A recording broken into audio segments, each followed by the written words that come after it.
കോഴിക്കോട് കൊടുവള്ളിയിൽ പ്രവാസിയായ സഹോദരനുമായുള്ള സാമ്പത്തിക ഇടപാടിൽ അനുജനെ തട്ടിക്കൊണ്ടുപോയ അക്രമി സംഘം. കോഴിക്കോട് കൊടുവള്ളി സ്വദേശി റഷീദിന്റെ മകൻ അനൂസ് റോഷനെയാണ് വൈകിട്ട് 4 മണിയോടെ ആയുധമായെത്തിയ സംഘം തട്ടിക്കൊണ്ടുപോയത്.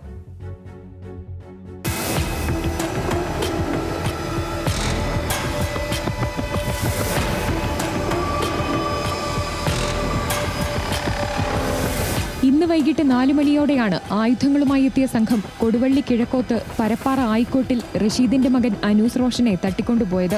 KL 65 L 8306 നമ്പർ സ്വിഫ്റ്റ് കാറിലാണ് അനൂസിനെ തട്ടിക്കൊണ്ടുപോയത്.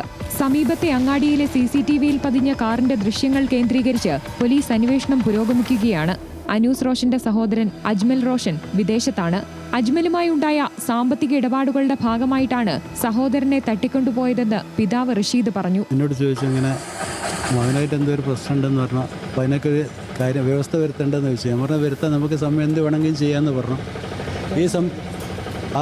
സംസാരിച്ചുകൊണ്ടിരിക്കുന്ന സമയത്താണ് വേറൊരു സ്വിഫ്റ്റ് വണ്ടി വീട്ടിലേക്ക് റിവേഴ്സ് എടുത്ത് വരികയും അവരെന്നെ കയ്യിൽ പിടിച്ച് വണ്ടി കയറ്റാൻ ശ്രമിച്ചപ്പോൾ വീട്ടിൻ്റെ അകത്തുണ്ടായിരുന്ന ചെറിയ മകൻ വീട്ടിലേക്ക് ഓടി വരികയും ഞങ്ങൾ ഒന്നിച്ച് കയറ്റാൻ ശ്രമിച്ചപ്പോൾ എന്നെ വിട്ട് അവനെ പിടിച്ച് കയറ്റുകയും ഞങ്ങൾ വണ്ടി തടയാൻ ശ്രമിച്ച സമയത്ത് ജീവൻ പണയപ്പെടുത്തി തടയാൻ ശ്രമിച്ചിട്ട് ഞങ്ങളെ വലിച്ചു മാറ്റിയിട്ട് അവർ തട്ടിക്കൊണ്ടുപോവുകയാണ് ചെയ്തത്. ഇതിനു മുൻപും ചിലർ വീട്ടിലെത്തി മൂത്ത മകൻ അജ്മൽ റോഷനുമായി നടത്തിയ സാമ്പത്തിക ഇടപാടിലെ പണം ആവശ്യപ്പെട്ടിരുന്നു. എന്നാൽ പണം നൽകാൻ വീട്ടുകാർക്ക് കഴിഞ്ഞില്ല. ഇത് സംബന്ധിച്ച് എഗ്രിമെന്റ് ഉൾപ്പെടെ വേണമെന്നാവശ്യപ്പെട്ട് നിരവധി പേർ എത്തിയിരുന്നു.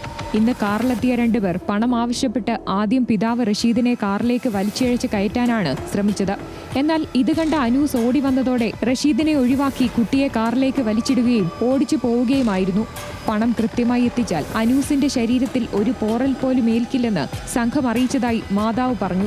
അക്രമി സംഘത്തിന്റേതെന്ന് കരുതുന്ന കഠാര പ്രദേശത്തുനിന്ന് ലഭിച്ചിട്ടുണ്ട്. CCTV ദൃശ്യങ്ങൾ കേന്ദ്രീകരിച്ച് അന്വേഷണം നടത്തുന്ന പോലീസിന് സംഘത്തെ സംബന്ധിച്ച് ചില സൂചനകൾ ലഭിച്ചിട്ടുണ്ട്.